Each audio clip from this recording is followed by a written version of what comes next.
Assalamualaikum warahmatullahi wabarakatuh. Alhamdulillah berkat ridha serta inayah dari Allah Ta'ala, kita telah dapat melaksanakan puasa Ramadan di hari ketiga dan melaksanakan sholat tarawih yang keempat. Mudah-mudahan dengan amal ibadah yang kita lakukan ini sesuai apa yang diharapkan oleh Allah Ta'ala yang ada di dalam Al-Quran surat Al-Baqarah ayat 183 yang berbunyi A'udzubillahi minasyaitonirrajim, Bismillahirrahmanirrahim. Ya ayyuhalladzina amanu kutiba alaikumusiyam kama kutiba alal ladzina min qablikum la'allakum tattaqun.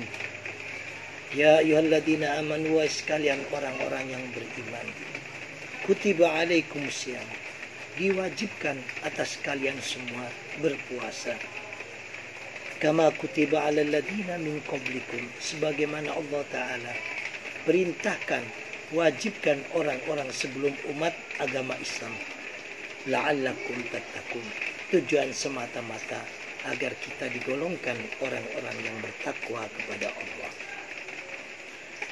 Di dalam kelanjutan ayat tersebut Allah berfirman, ayyaman ma'dudat, faman kana minkum maridun aw ala safarin fa iddatun min ayyamin ukhra wa 'alal ladzina yutiqunahu fidyatun ta'amu miskin faman tatawwa'a khairan fahuwa khairul lah wa an tasummu khairul lakum in kuntum ta'lamun. Ayyaman ma'dudat, puasa Ramadan ini yang diwajibkan oleh Allah adalah ayyaman ma'dudat, pada waktu tertentu. Kapan itu? Yaitu di bulan suci Ramadan. Di saat kita awal melihat hilal dan berakhir nanti, yaitu di hari raya Idul Fitri, di saat kita melihat hilal juga masuk di dalam bulan 1 Syawal. Akan tetapi apabila puasa seperti Senin Kemis atau puasa Yaumul Bid dan sebagainya, itu bentuknya sunnah. Yang diwajibkan oleh Allah adalah puasa di bulan suci Ramadan. Terus bagaimana bagi orang yang musafir ataupun sakit?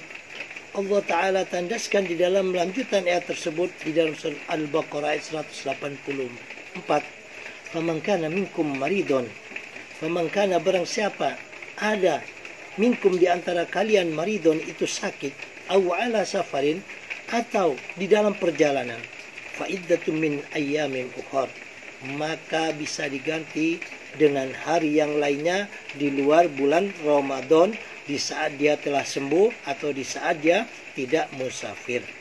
Wa alal ladzina yutiqunahu fidyatun ta'amu miskin, atau bagi orang yang memang dia itu sudah umur tua, renta, dan tidak kuat lagi untuk berpuasa, dan dia punya kelebihan harta, maka diwajibkan untuk menggantinya fidyah, yaitu memberikan makan kepada fakir miskin.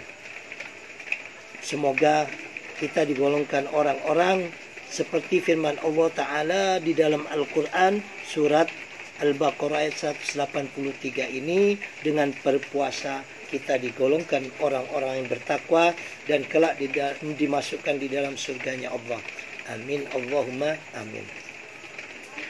Di sini ada pertanyaan dari beberapa teman yang menanyakan, Pak Ustadz, kapan kira-kira corona ini berakhir dan kapan kira-kira kita bisa melaksanakan sholat tarawih di masjid ataupun sholat Idul Fitri? Nah, ini pertanyaan yang gampang-gampang mudah untuk kita jawab ya. Masalah corona ini telah menjadi pandemi atau virus seluruh dunia. Dan sampai detik ini belum ada obatnya. Cepat tidaknya virus corona ini berakhir, semuanya bukan hanya tergantung pemerintah, tetapi tergantung kita semuanya. Terlebih-lebih umat Islam yang mayoritas ini. Bagaimana para ulama, para pendai, para ustadz mengajak, menyerukan kepada seluruh umatnya agar untuk berdisiplin diri. Kuncinya adalah berdisiplin diri. supaya tidak keluar rumah ibadah di rumah, beraktivitas di rumah. Dan yang terakhir, jangan sampai mudik pulang ke kampung, karena ini bahaya, bisa menularkan kepada masyarakat di desa. Jadi kapan virus ini berakhir? Virus ini akan berakhir apabila kita semuanya bisa berdisiplin diri, tidak keluar rumah, seandainya terpaksa harus menggunakan masker, mengikuti semua peraturan dan aturan-aturan yang telah dikeluarkan oleh pemerintah. Kita lakukan dengan hati yang ikhlas, kita lakukan bersama-sama sehingga kita bisa mencegah daripada penularan COVID-19 ini di tempat-tempat yang lainnya. Mungkin ini yang dapat kami sampaikan, mudah-mudahan bisa menjadikan hikmah buat kita semuanya. Usikum binafsi bitaqwallah faqad fajal muttaqun.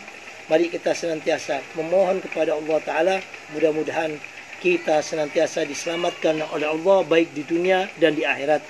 Dan di dunia saat ini dengan adanya pandemi virus COVID-19 ini, mudah-mudahan diri kita, keluarga kita, orang-orang kita sayangi, orang-orang kita kenal diselamatkan oleh Allah. Jangan sampai tertular virus COVID-19. Ingat, kuncinya adalah disiplin diri. Jangan keluar rumah kalau tidak sangat penting. Apabila itu penting, maka hendak gunakan masker. Jangan mudik, ibadah di rumah saja, kerja di rumah, beraktivitas di rumah. Bersama pemerintah, kita lawan COVID-19. Indonesia sehat, Indonesia kuat, Indonesia lawan COVID-19. Wallahumma fiqil aqwamit thariq.